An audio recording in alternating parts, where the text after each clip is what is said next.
Hey everyone, and welcome to this Explainer. Today we're diving into a seriously fascinating narrative called Faith in the Silent Vastness. It explores a pretty mind-bending idea. The text suggests that the absolute, terrifying isolation of deep space frequently triggers profound spiritual awakenings in astronauts. You know, when human beings leave absolutely everything familiar behind and just stare out into the infinite, something deep within the soul seems to shift. Let's see exactly how this text connects high-tech spaceflight with the depths of the human soul. Let's kick things off with a massive number, 252,000. To ground this exploration, the story hooks us immediately with the April 2026 Artemis II mission. During this historic journey, 4 astronauts ventured 252,000 miles away from Earth. To put that into perspective for you, they traveled farther from our home planet than any human beings had gone in over half a century. But as the text points out, it wasn't just the sheer distance that was staggering. It was the empty silence. A silence so absolute, so vast, that those who taste it say it fundamentally changes a person forever. To really understand this, we need to look at the mission's pilot, astronaut Victor Glover. He's described as a man of both science and faith. Right before the Orion spacecraft slipped behind the far side of the moon, which completely cuts off all communication with humanity, his final transmission wasn't some dry readout of technical data or system coordinates. He simply said, "As we prepare to lose radio contact, we feel your love from Earth." It really sets the stage, doesn't it? So this brings us to Section 1, Silence of the Cosmos, the Ultimate Isolation. Imagine this, 45 minutes. For 45 heavy minutes, as the spacecraft navigated the dark side of the moon, the crew experienced absolute radio silence. No voices, no data transmissions, literally no contact with any other human being in the universe. During this unparalleled solitude, Glover, holding his personal Bible, engaged in a simple, silent prayer. It's a really striking contrast when you think about it. Humanity's most advanced technology reached its absolute limit, yet personal faith found none. Now, what's really interesting here is the balance of perspectives. While the source text frames this as a divine encounter, science actually has a specific name for it, the overview effect. It's a well-documented cognitive shift that hits astronauts when they see our fragile, glowing world suspended in the infinite dark. It literally shakes them to their core, causing this profound sense of awe and interconnectedness. So for science, it's a deep psychological reaction, but for the author of this text, it's the soul recognizing a creator. Either way, it completely changes how you view your place in the universe. Moving right along to Section 2, A Legacy of Lunar Faith, looking at historical precedents. You know, this Artemis mission, totally not an isolated incident. The source argues that this is actually part of a long legacy. If we look back at the track record, in 1968, the Apollo 8 astronauts famously read from Genesis on Christmas Eve. A year later, right before taking his first steps on the moon, Buzz Aldrin took a secret communion. By 1971, Apollo 14 took 300 microfilm Bibles up into orbit. The pattern the text highlights is incredibly clear. When humanity stands before the infinite, we instinctively seem to reach for faith. Which leads us perfectly into Section 3, The Easter Message, an unplanned broadcast. So on Easter Sunday, the Artemis II crew asked for a moment to speak to the world. What makes this so compelling is that it was completely unplanned. It wasn't on the schedule. It was driven purely by the immense awe they were experiencing.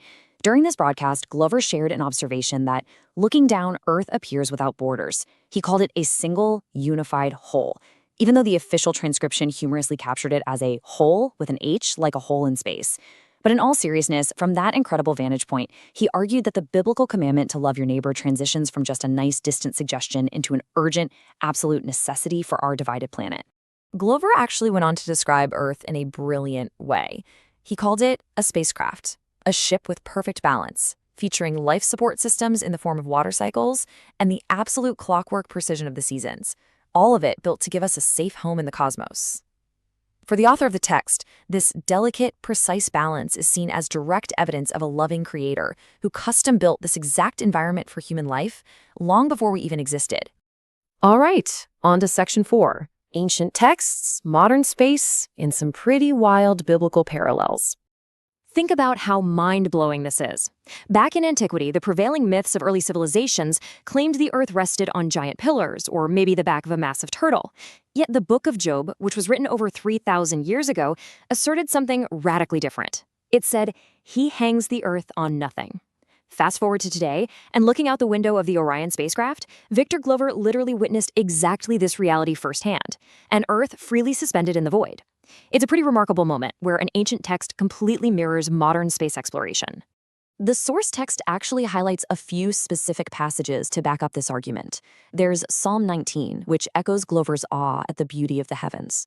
Then there's Psalm 8, perfectly capturing that intense feeling of smallness the astronauts felt, asking why God would remember fragile humans amidst such a vast cosmos. The author presents a really fascinating argument here, that the exact awe modern astronauts feel today was accurately documented thousands of years ago. And that brings us to our final section, Section 5, the source's spiritual call, a conclusion of faith. This is where the text transitions from a historical space narrative into a very direct, personal religious conclusion, centering on a profound declaration made by Victor Glover from lunar orbit. After beholding the Earth and praying in the total silence of space, the NASA astronaut simply stated, "We need Jesus." The text identifies this as the absolute heart of the Christian gospel. It really emphasizes that this wasn't a theologian speaking, but a highly trained man of science who felt this truth became utterly impossible to ignore when completely surrounded by the immensity of the cosmos.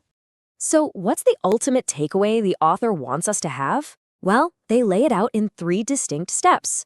First, acknowledge Earth's unique, perfectly balanced design in the known universe. Second, recognize this design as evidence of a creator's limitless, personal love. And finally, they offer a direct invitation. You don't need to travel to deep space to find this perspective. The text challenges the reader to accept a call for personal faith right here on Earth, in your everyday life. To wrap things up, the narrative leaves us with a final, really provocative question. Is it a mere coincidence that deep space exploration so often leads to profound spiritual reflection? It challenges us to consider why, every single time humanity reaches into the silent vastness of the universe, the conversation so frequently turns back to the soul. Whether you view all of this through the scientific lens of the overview effect or through the eyes of ancient faith, the intersection of human scientific exploration and our search for meaning remains just endlessly fascinating. Thanks so much for joining